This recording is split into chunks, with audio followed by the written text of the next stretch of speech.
You ever have one of those mornings where the universe decides, you know what? Let's see just how weird we can make this guy's day. Well, buckle up, because the story I'm about to tell you, about a car, an unhinged HOA crusader, and a secret that turned a whole neighborhood upside down, might just have you double-checking the plates on every government vehicle you see. Let me set the stage. I'm Larry Roberts, 50 years old, federal employee for the past 25 years, and yeah, I just wanted some peace and quiet in my new home outside DC. But the universe, apparently, had other plans. So it's a Tuesday, sun's barely up, I'm in my driveway with my coffee. Life is simple, or at least it was for exactly 3 more sips. That's when I hear her. High heels clicking, purpose in every step, carrying the kind of energy that says, somebody's about to have a very bad day, and it's not going to be me. This woman, late 40s, clutching what looks like a stack of official papers, marches up to my government-issued SUV and yells, "Give me that car right now." Not, "Good morning." Not, "Excuse me." No, she launches in like she's been waiting her whole life for this moment. Now, in my line of work, you learn pretty quick to keep your agency badge close and your identity closer. My car? Sure, it's federal, but nothing flashy. Civilian plates, no big seal, unless you knew what to look for. The whole point was to blend in. But try telling that to someone who thinks divine justice is on her side. God sent it to replace Mark's vehicle, she's shouting, waving her hands and those so-called documents around like she's leading a church revival, not a hostile takeover in the suburbs. At first, I thought this had to be some kind of prank, maybe a neighbor initiation. But her eyes, man, those weren't prank eyes. That was grief and anger and righteous indignation all mashed up together. She was dead serious. So I keep it calm, set my coffee down, and say, "Ma'am, this is my work vehicle." Doesn't even slow her down. Federal vehicle killed my husband. Now God wants me to have it. That stops me cold, because suddenly I'm connecting dots I'd rather leave unconnected. See, 3 years back, I worked a hit-and-run involving a federal contractor named Mark Evans, supposedly died, case never felt right. His car, found near the Mexican border, his body never recovered, and evidence as thin as a politician's apology. And here's his widow, standing in my driveway, convinced my SUV is payment from the heavens. "Give me that car as divine justice," she cries, wedding ring flashing, worn down from 3 years of twisting. If you've never seen grief turn into obsession, let me tell you, it's not pretty. So there I am, neighbor's curtains twitching, a camera phone poking out across the street. Turns out that's Tom Riley, former federal contractor, conspiracy theory enthusiast, and amateur surveillance expert. He's got more cameras than the Pentagon. Across the street, Mrs. Davis, little old lady with a seen-it-all grin, watching this unfold with a kind of amusement you only earn after 40 years of federal service. And Maria, 2 doors down, clutching her purse like it's life support every time Teresa's name comes up. Officer Parker shows up, young, eager, looking for his big break into the feds, and already regretting picking up the dispatch call. Teresa's shoving HOA seizure authority documents in his face, insisting she can commandeer my car. I hand over my perfectly forged contractor documents, feeling like the world's least convincing undercover cop. Parker's patience is wearing thin, but Teresa's conviction is bulletproof. "Mark's spirit demands justice," she declares, turning my driveway into a theater of the absurd. At this point, I'm more fascinated than angry. The whole community's holding its breath, watching Teresa spiral deeper.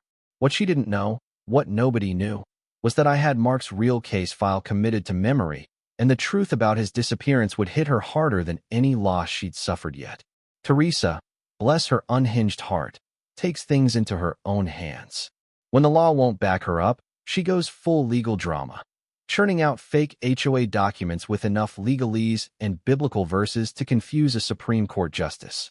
She spends hours forging a divine compensation order, and suddenly, the neighborhood divides into factions, those who pity her, those who fear her, and those, like Tom, who suspect I'm not exactly who I say I am. As the days roll on, Parker keeps getting called back. Each time, Teresa's evidence more elaborate, her story more tragic. Meanwhile, Maria's purse clutching gets more desperate every time someone mentions community funds, And Mrs. Davis starts dropping hints about federal employee protection like she's teaching a masterclass on subtlety. But then comes the twist, the kind of thing you couldn't script. Tom, with his army of cameras and a nose for trouble, stumbles on something wild.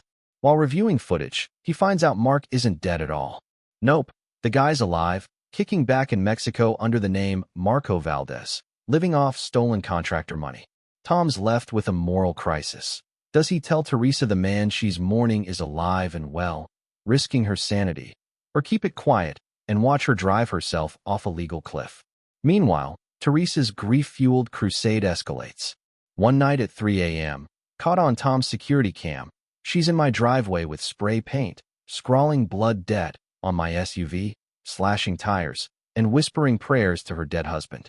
Not exactly the vigil for justice she imagined, but it's all caught on HD audio and video. Evidence, confession, the whole sad opera. By morning, I'm staring at $4,200 in damages to federal property. Duty says report her.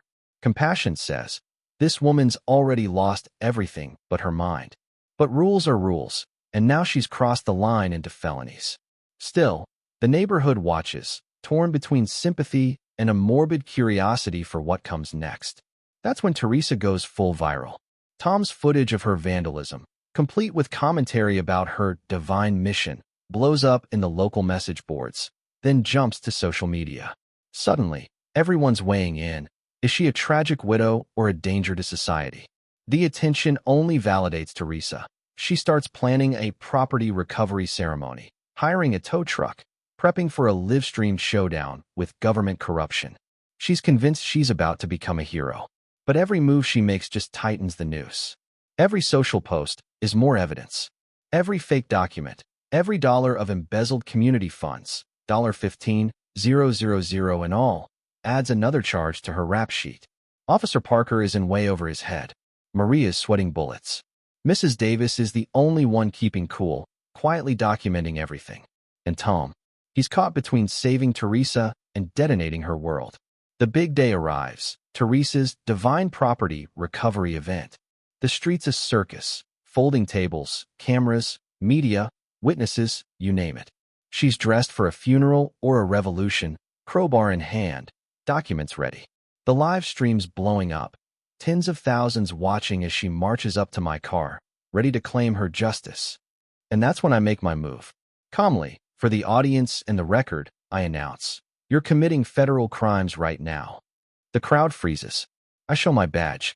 I'm Chief Larry Roberts, Federal Interior Department. Teresa drops the crowbar, reality washing over her in waves. 30,000 people watch her world collapse. But the hits keep coming. Tom, finally done agonizing, calls out, Teresa, your husband isn't dead. He's alive in Mexico. Mark Evans, living as Marco Valdez with the money he stole. The sound Teresa makes, pure heartbreak and betrayal, a lifetime compressed into a single cry, echoes down the street, through every camera, through every heart watching. Maria can't hold it anymore either. She confesses to the embezzlement, the $15,000 spent on Teresa's crusade. Teresa is arrested gently, shell-shocked, repeating, Mark's alive. Mark's alive. 45,000 viewers have just watched a woman's life unravel in real time. What came next? A federal investigation like you wouldn't believe. Multiple agencies, media frenzy, a neighborhood now famous for all the wrong reasons. Teresa's mental state becomes the centerpiece of her trial, her actions driven by grief, manipulation, and a husband's masterful con. She does 18 months in federal prison, restitution, probation, mandatory counseling. Mark gets 5 years and loses every stolen cent. Maria turns state's witness, helps bust similar scams. Tom, the anxious neighbor, becomes a consultant and local hero. Mrs. Davis gets a civilian commendation for her behind-the-scenes vigilance. Officer Parker lands his dream job in the feds. The neighborhood changes. New owners, federal vehicles in the driveway, garden where Teresa's shrine once stood. The community, a little wiser, a little warier, holds barbecues to honor both the chaos and the lessons learned. And me? I got a promotion, better security, and a reputation. No one messes with my car anymore, that's for sure. The phone rings 2 years to the day, Another case, another divine justice claim. Another lesson the universe just can't stop teaching. Are we sure the husband's dead this time? I ask. Send Tom Riley to check. So what's justice? Who's the real victim when grief meets deception meets bureaucracy? Would you have told Teresa the truth before she broke the law? Or let her fall so the bigger criminal finally faced consequences? I want to know. Drop your thoughts below. Is it justice if the innocent get hurt along the way? Or is that just the echo of life, bouncing around until somebody finally listens? If you enjoyed this wild ride, hit that like, share your take, and remember, sometimes the wildest stories hide the hardest truths. See you next time.